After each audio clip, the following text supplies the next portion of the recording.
लोग ताली बजा के प्यार आशीर्वाद देंगे दोनों भाई बहन को। जय माता दी भैया।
इसमें जो भी हमारे सदस्य हैं, कमेटी के सदस्य हैं, जो कि मुझे नाम बोलने के लिए ये भेजा गया था कि वीडियो बोल कर भेजेगा, हम वही आज लिखल को सारे गाना में बोल दे रहे हैं सुनील भैया।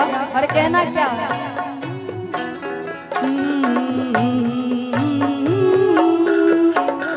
पेनीना सुबह सा भैया जी प्यारिया,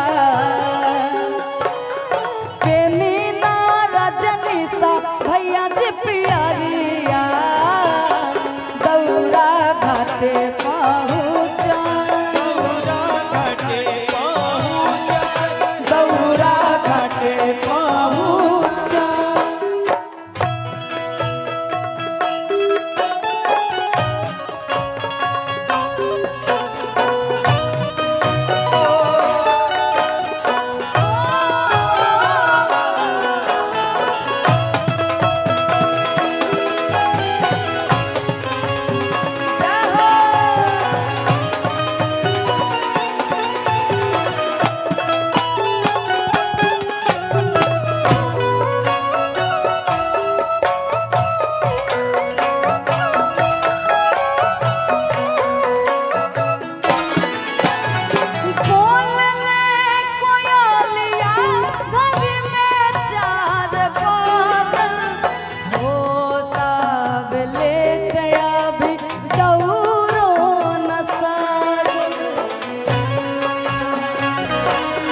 प्यारिया दौरा घाटे पहुँचा, दौरा घाटे पहुँचा, दौरा घाटे पहुँचा।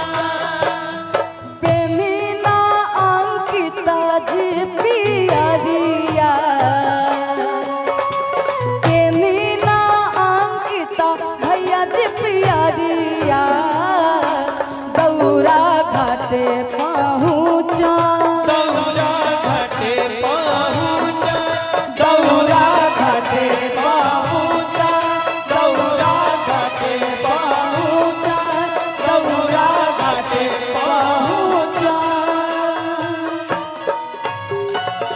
बोल सच्चे दरबार की जय जय शेरा वाली।